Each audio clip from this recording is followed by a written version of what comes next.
And for a first here, I suppose we start on the couch, Bucks. With you, you've been a man in the news in the Mercury down in Hobart. It's been reported you've been catching up with Brendan Gale, the CEO of the Tasmanian Devils. Didn't see this on the rundown. Well, how do we end up here? I like being part of talking about the news rather than being the news, Brownie. But what is the Mercury, by the way? Hey, come on, Brownie. Good call. That is the great paper of Hobart. Yes. Yeah, I think we're here because Benny said something over the weekend, and then I was asked this morning on radio about it. So you've met Brendan Gale twice, the CEO down there. How did the first meeting come about? Who reached out to who? And can you give us any detail about what you guys have been discussing? So it was late last year, and Benny was obviously going around and meeting with a lot of people in the footy industry to canvass their interest, but also their opinions on what the next steps were for the Devils. So the first meeting was him ringing me.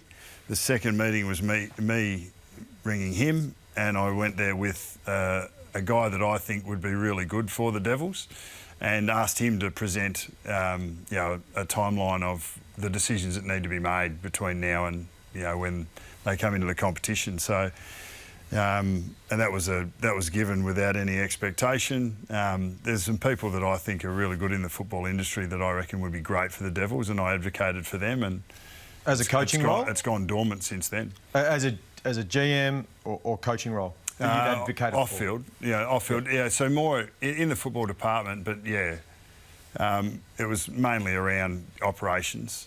I wasn't talking about coaches that I recommended, although obviously Benny asked that. But I would be one of probably 50 or 60 people that I reckon would have had that exact meeting with Brendan Gale, the CEO of the Devils, who is looking to build the best club he possibly can. And no doubt the conversation would have veered into you coaching as the head coach. Yeah, it did, and that was tabled. That was in the first convo, and the question then was obviously there's a long runway into where the Devils are going to get to. They've got bigger fish to fry up front. They got to get the stadium right. There's a lot of stuff that's keeping Benny occupied. The recent appointments of Derek Hine and Todd Patterson are really strong ones. The academy process is building underneath, but I answered him in that meeting the same way I've answered it the whole time. I don't know whether I'm going to find the right fit, but it's something. You've got the that's passion for there. it though. You've still got the passion to coach. Yeah, well, I still love the idea of helping people along on their journey, and the Devils' opportunity probably is quite different to any other opportunity you're going to find yourself in. Does that make it more or less attractive for you? Because it is a unique experience. If you do go in and coach the Devils, you'll be the first coach, and history probably tells us, in looking at the Suns and obviously the Giants, who haven't played, with Suns haven't played finals, the Giants have been to a grand final. There's a fair runway into being successful. So yeah, is that attractive, the unique position? That's a pragmatic view, and I'm a pragmatist. So I think I would need to accept that and understand that. But then again, if you jumped in, you're not going to accept that, are you? You're going to be driving for a lot greater. It will be different to the Gold Coast and GWS to build though. They'll be a lot more mature. Like, they're not going to get kicked to the curb for the first 5 years. Anyway, that's probably getting off the point. But look, when I had that first meeting, there was many roles. I mean, I was going as a media person. I was going as a member of the NT Task Force, which is considering what the 20th licence would look like, and the Tassie Devils are ahead of that. I went in as a footy lover. Like, that's what, to be honest, without any expectation or need for myself out of that. I just wanted to know a little bit about the process, and then when I learned about it the first meeting, I came back with someone who had actually gone to work and looked at the process and said, well, if you're building a club from scratch, this is a left field, absolutely unconnected view of how you would do it. So, and Benny would have taken from that what he would have. When do you think Tasmania has to have a head coach in place? I thought the end of this year, early next would be important. I don't think you could build your academies effectively without knowing exactly the philosophy of the senior coach. and Full alignment. what he values in the game. You could do it down the track, like if it's been 12 months that the academies have been up, and the academies are running sort of now in some shape or form. But I think the list management stuff was important, and recruiting was the biggest ticket to get right in the footy department. And yeah, I think they'll build from there. Would you say that the denial early on was to the fact that it was so far away? Now it's edging closer. Does it change your interest a little bit more, do you think? I can honestly say from our meeting at the end of last year to this coming out, I haven't spent any time on it. Yep. It's like I think what happened, I sat at the grand final at the end of last year, and when I saw Brisbane win, I thought, geez, if you're going to do it, you want to be there. So that's also part of the thinking as well. So why get someone in that you know? Why recommend someone into the club? Because I really think that this bloke would help them. Yeah. Honestly, it's not about. It wasn't about the role for me. Yeah. It's just it's a person that I think deserves this opportunity and would actually help the Devils build the club that they need to build. But it would be a lot more beneficial if you had someone that philosophically their thoughts about list builds align with yours. If a senior coach goes in there, he's going in with a couple of trusted confidants that he believes in and that are going to support him. And I think that we saw that with Dimmer when he went up.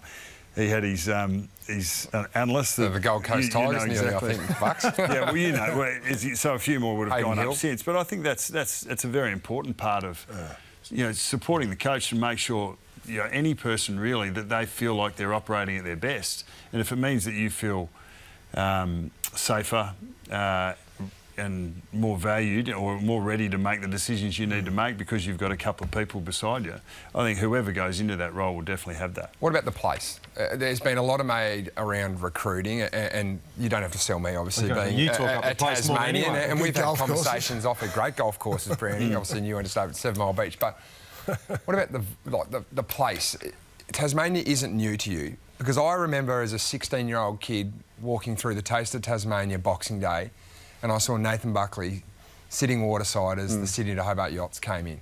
Is there something special? But is there something special about Tasmania? That would have been really entertaining watching He didn't come and say. He told me about it pre-show. He didn't come and say I was too scared to go and say hello. But Tassie's not new to you, is it? No, look, I love it from a nature perspective. We've been down there a couple of leadership camps for Collingwood. We've been to Cradle Mountain a couple of times, been to Dark Mofo a couple of times. I love it. It's an edgy joint. But if you want to get away from it, I think Tassie was a great escape. But that's it's more than just that. But yeah, it's been a place that I've had an affinity with, but I haven't lived there. I don't know the people that well. But you've got a good feel though. You've been there a lot. Yeah, I think it's a great I used to play in lots. Yeah, correct. There you go. Yeah, you're an elitist though. Oh. No, look, I think it's a really exciting project, and it's going to become more than a project. It's going to be an ongoing concern, and when you take a role there, you are 100% all in, and it's going to be exciting as all get up for people of Tasmania, but for the AFL in general. All right, we'll let you off the hook for a brief moment here, and we'll head to the newsroom with John Ralph, who spoke to the CEO, Brendan Gale, of the Tasmanian Football Club. There's the headline, from Dark Mofo to Tassie Devils coach. We're already framing up the back page, Nathan. Look, this has escalated quickly. I have spoken to Brendan Gale, and the only way I can put it is this. They are extremely keen at the Devils to advance talks with Buckley, who has to be seen as a strong favourite now. So a coach who can develop the kids, who can attract those experienced players back to Tasmania and then seamlessly morph into a high-performance coach. That's why Tasmania thinks he would almost be the perfect coach for them as their inaugural history-making senior coach. Here's Gale to Fox Footy tonight. We won't be taking it to the market. We will find a handful of people who can tick some boxes, and clearly Nathan is one of them. I've always had a high regard for him. He did a very good job at Collingwood. It's not easy coaching Collingwood. It's a big club. It's hard to coach. We've really enjoyed our discussions, and there will be more of them. So Chris Scott might be right up there with our man in terms of someone the AFL and Tasmania would love, but the Geelong Chief Executive in Steve Hocking, he's already talking about extensions past 2026. Now, Luke Beveridge, in a big story, has just confirmed on AFL 360 that he is only a couple of weeks away, even days away, from from contract talks across the bye with the Western Bulldogs. He's not moving south. So this is a club that ideally would hire a coach, as Nathan said, late this year, early next year, to help those Tasmanian stars like McKercher, like Sanders, from extending their contracts past 28. So here's the timeline. VFL entry next year. The AFL coach would potentially coach that VFL side from 27, coming into the AFL in 2028. And as Brendan Gale says, the people of Tasmania, they will want early success. So the ball is basically in his court, in Nathan's court. This has got big very quickly. Thanks very much, Ralphie. Bucks might be looking to fill the seat. Well, I'm really comfy. yeah, you look comfy. Don't leave me, mate. Don't leave me, these young bucks over there. One more before we move on. You last coached in 2018. Have you done anything... 2018? 2021. 2021, sorry. Grand final in 2018. Have you done anything in your own world you think to make you a better coach? And are you a more equipped coach going into potentially coaching again? Yeah, I know I'm more equipped. It's probably the reflection of your tenure and what you did well and what you did poorly, because there's, I think only in retrospect do you actually get to understand that. I've sat with plenty of our players and gone through that, and staff as well. I think they were jacking me by the end. That's but it's of course that's an ever going process. But well, I've got no fears that I could do the job well. It's just whether I want to do it. You got a goal kicking coach. Obviously, Jack loves the joint. So Louis was talking about taking us all down there, actually. Yeah, that's right. Might just be the two of us. I don't think the senior coach should coach the VFL side in 27 either. Okay. I think that should be the head of the academy and the senior coach overseas, and then comes in when the job's ready to be done. Bucks, thanks for giving us a great insight to it. Cheers. Obviously a bit of a difficult one for you, but we appreciate your honesty on the couch.